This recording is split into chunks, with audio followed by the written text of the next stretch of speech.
We've got a very cool review that's long in gestation here. This is a game that actually came out in 2017, and on the plane to Montreal, I finally found it in my growing library of Nintendo Switch games. The eShop is very crowded, and I've talked about that before, but one of the games that's been there for a while is called Mighty Gunvolt Blast, and it's by a company called Inti Creates, and they worked with the Mighty Number 9 folks, and they put Beck into the game, and they also have the other character, Mighty Gunvolt something. I can't remember the characters' names. And then there's DLC for a whole bunch of other characters. Each of them has their own power-ups and abilities. And we spoke about this Mega Man renaissance and all of the collectability and the never-ending escape of great Mega Man titles. We've got Mega Man 11 coming this year and the collector's editions with all of the new Mega Man X games and all that stuff, which is great. But this is kind of riffing on that, and it kind of, there was a lot of disappointment around Mighty Number 9, and it's interesting that Beck has appeared in other things, and he's been cooler there, and this is another case where Beck is cooler in this game as well. Mighty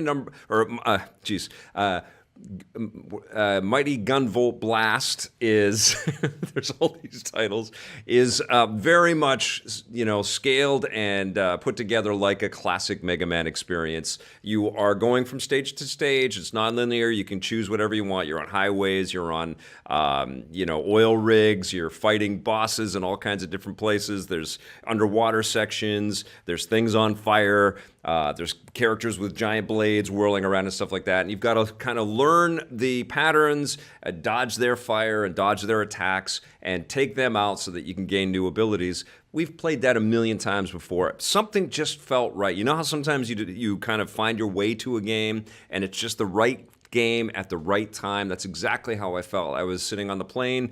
You're in a confined space for many hours, and it's just like, this is peace. This is exactly what I want to enjoy and what I want to play. And I felt that about Mighty Gunvolt Blast. It was super fun. They've added a couple of really cool elements to this game that makes it distinctive. And I'll tell you what, it's about $10 US, so it's a very inexpensive purchase. And I'm going to say right now that it's absolutely something that you want to get for your Switch. It's also out on the 3DS. It's the same core experience because it's like an 8-bit, 16-bit game, right down to the T. They also did that, Inti Creates also did that Master Blaster Zero game, or Blaster Master Zero. I can't remember. I always mix those two up, but it's also great on the Switch. But this game added some new bits in there. You have a lot of customization options, and you can kind of customize your attack powers. You can customize the speed of the bullets that you're going to shoot out. You can customize how they're going to shoot out. You can make them, sort of curve, or you can make them shoot out in a wave form. You can expand the size of them. They can diffuse across the screen if you want. You spend these points that you collect by being a better player on all of these different attributes. You can give yourself double jumps or triple jumps. So, as you dig deeper into the experience, you're really customizing the way that you play it. And it's really cool. It's like having a little mini sort of Mega Man editor inside of the game. And it's not just unlocking the power-up from the boss. You're actually, finding power-ups and pieces that you can add to your arsenal and sort of customize as you go. And you've got dart weapons and electro weapons and laser weapons and missiles and things like that. But it's just the way that you can kind of tune everything precisely to the way that you want to play it that makes it so special. And I thought that was really fun. And there's also this...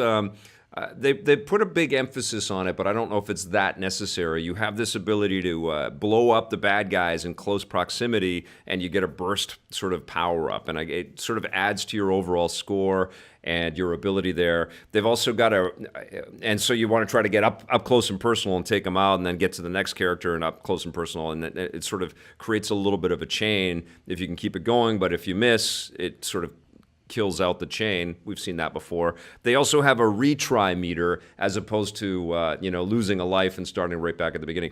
It's actually pretty generous in the sort of checkpoint system, so it's not quite as frustrating as some of those classic Mega Man games are. It's still really difficult. There's still a lot of challenge. You'll be hanging off of a wire, and you've got some dude that's sort of floating above you, and he sends down an electrical bolt, and he zaps the wire, and then something else is shooting at you from behind, and you got to sort of bounce away from the stuff, get close and shoot the character, and try to do all that without having to restart that whole sequence over and over again.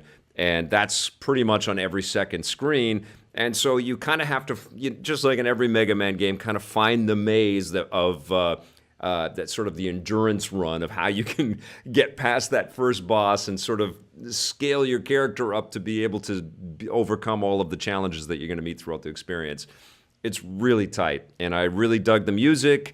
If you love this art style, and if you know some of the other characters that Inti creates as kind of offered up in the DLC, there's actually a lot of extended value in this. There's some replay value in this, obviously, because you're going to try to, speed run through some of these levels as quickly as you can, and you can kind of test your might with, how you tune your character and how you equip everything. Very, very solid game, and I was very surprised and kind of shocked that I hadn't tried this sooner, because I love it. Mighty Gunvolt Blast is going to get an 8 out of 10.